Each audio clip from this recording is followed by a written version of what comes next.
ऊपर देखो, क्या दिखता है? क्या आप उस अनंत विस्तार को देख सकते हैं? नीला आकाश, बादल, या शायद कुछ और? शायद सूरज या चांद। अब और ऊपर देखो, बहुत ऊपर। वहां क्या है? वहां एक दुनिया है जो हमारी आंखों से छिपी है, एक रहस्यमय दुनिया। यह है स्टार्स की दुनिया, अनगिनत तारे। यह आकाश, यह ब्रह्मांड कितना विशाल है, इसकी कल्पना करना भी मुश्किल है।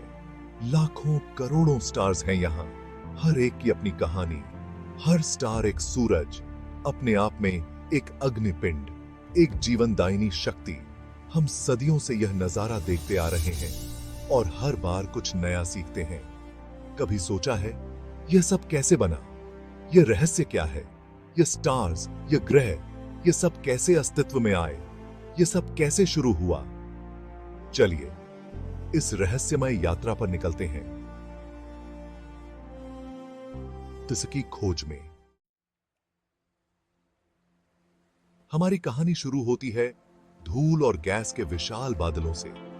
इन्हें नेबुले कहते हैं। ये विशाल बादल ब्रह्मांड के कोनों में फैले होते हैं, जहां अद्भुत घटनाएं घटित होती हैं। यहां ठंडी और अंधेरी जगहों पर स्टार्स का जन्म होता है।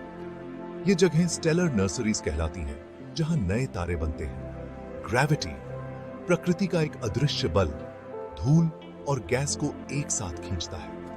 यह बल इन कणों को एकत्रित करता है और उन्हें एक बिंदु पर केंद्रित करता है।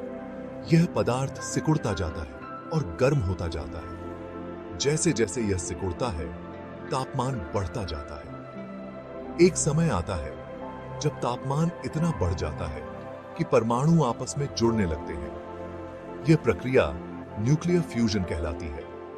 हाइड्रोजन हीलियम में बदलता है। यह परिवर्तन ऊर्जा को मुक्त करता है और इस प्रक्रिया में अथाह एनर्जी निकलती है। यह ऊर्जा तारे को चमकने और गर्मी देने में मदद करती है। एक स्टार का जन्म हो चुका है। यह नया तारा ब्रह्मांड में अपनी रोशनी फैलाने के लिए तैयार है। हर स्टार की एक कहानी होती है, एक जीवन चक्र, एक शुरुआत और एक अंत।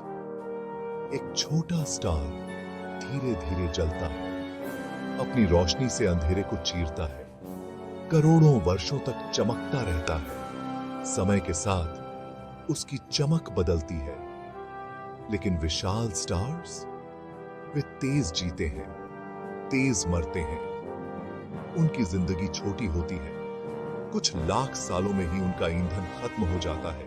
वे धीरे धीरे मुरझाने लगते हैं। मरते हुए वे एक भव्य प्रदर्शन करते हैं, एक सुपरनोवा विस्फोट। यह विस्फोट अद्वितीय होता है। यह इतना चमकदार होता है कि पूरी गैलेक्सी में दिखाई देता है।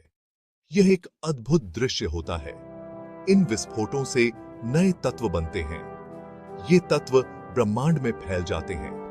कार्बन, ऑक्सीजन, लोहा, ये तत्व जीवन के लिए आवश्यक हैं। यही तत्व नए स्टार्स, ग्रहों और जीवन का आधार बनते हैं। जीवन का चक्र इसी तरह चलता रहता है।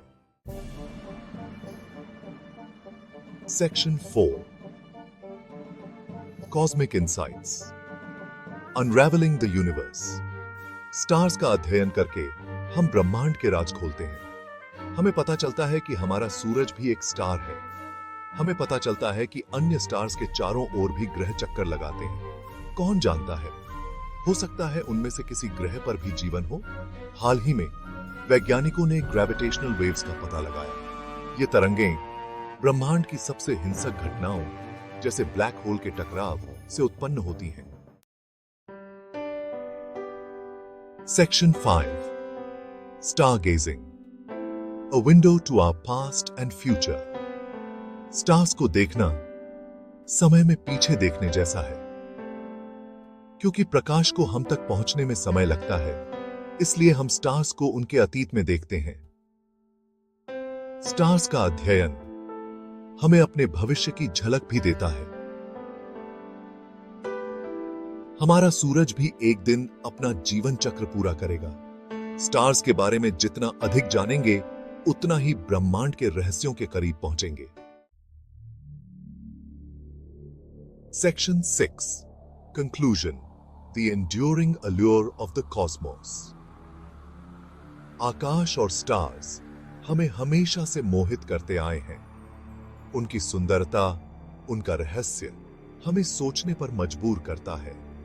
ब्रह्मांड विशाल है और हमारी समझ अभी भी सीमित, लेकिन हर नई खोज हमें सच्चाई के करीब ले जाती है। तो अगली बार जब आप रात में आकाश की ओर देखें तो याद रखें, आप अतीत में झांक रहे हैं और भविष्य की संभावनाओं को देख रहे हैं।